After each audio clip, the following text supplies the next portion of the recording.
Insperity presents the Small Business Advocate Show with Jim Blasingame, brought to you by FedEx, CareerBuilder.com, and Palo Alto Software. This is a copyrighted production of Small Business Network, Inc., all rights reserved. You're listening to the man whose mother still thinks he should try to get a real job. Dear folks, I got this great job in a gas station. I don't want to say how much I'm getting, but let's just say it's a lot. I'm enclosing $2. That's a good boy. Jim Blasingame, the Small Business Advocate. We're back. It's 34 after the hour. Thank you very much. Jeremy, thanks for hanging out with me. My pleasure to continue to be with you. Giovanni Coratolo is here, ladies and gentlemen. Giovanni he's a good friend of mine. He's a good friend of yours, whether you know it or not. He's Vice President of Small Business Policy at the U.S. Chamber of Commerce. A great American. I don't even want to think about what Washington would be doing to you and me if it weren't for our good friend Giovanni helping us out. Giovanni, welcome back to the show. Thank you, Jim. It's always a pleasure to be on your show and all the great things you do, and thank you for all you're doing for small business. Well, I appreciate it, and we're glad you're here. Giovanni, you're right there within stone's throw of the White House, of Capitol Hill. What are you seeing? Is anything? I mean, this is I know it's an election year, but there's things that need to be done. The things that need to be, there's work that needs to be done in our government. Is anything getting done this year?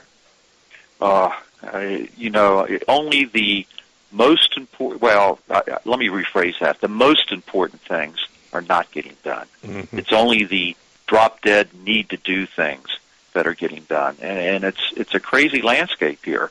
You see, basically this year you may see a transportation bill, a short-term transportation bill get done. You'll see maybe a reauthorization of the EXIM Bank. You may see some as far as funding the government. That can's going to get kicked down the road. Is that going to come up again later this year? Oh my goodness, we're setting the stage for an epic battle after the election. This is going to be the most contentious lame duck session because you have a convergence of 3 or 4 things that are just absolutely phenomenal that have to take place, and that's the expiration of the Bush tax cuts. You have another debt ceiling battle that will take place in lame duck. And you have this the lame duck is a period of time, folks, between, if you didn't know, between the election and the new people coming in taking office, and the people who are going out have no motivation. If they lost election, if they're retiring, they're just kind of lame ducks. That's where the term came from. That's true. It's not a Thanksgiving dinner. So it's about a 2 month period, isn't it? Yeah, and unfortunately, what you have there is you have a lot of people that were elected that may not be reelected for the next term, and they're making decisions for you that are going to be of monumental importance to small business, including this sequestration, the debt ceiling. The whole 1/3 of the tax code implodes the end of this year, and I mean it's just amazing. And it's got to be dealt with. It's going to have to be dealt with pretty much before the new people come on board, right? Before the new Congress is impaneled.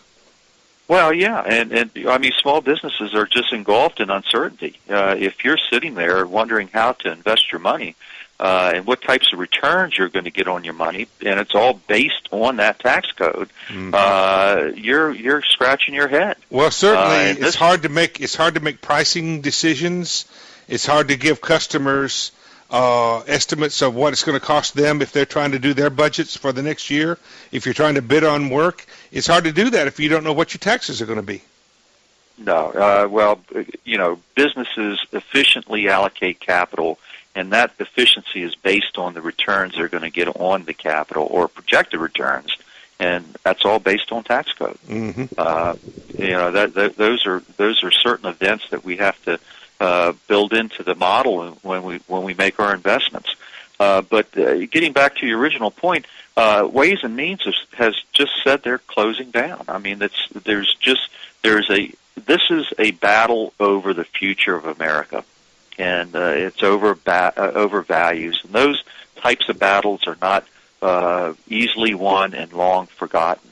So this election is very monumental. Is this? Do you agree with me, Giovanni, when I say that this is the most important election in our lifetime? Yes, I say this every time, but this Jim, one, no, this one is. This one is. We kicked the can down the road, and unfortunately, there is no more road left. The direction for America in the future, there will be a drastic difference in the direction of America, depending on which way the election goes. Yes, Alexis de Tocqueville, Democracy in America, 1835, said, "The American Republic will endure until the day Congress discovers that it can bribe the public with the public's own money." Mm-hmm. And that's where we are right now. To that point. That's where we are, folks. To that point, yes, and they've gotten really good at it, and we have to resist this. And this is where we can no longer count on leadership from Washington. We have to be leaders out here on Main Street. 20 till, right back with Giovanni Coratolo. Stay with us.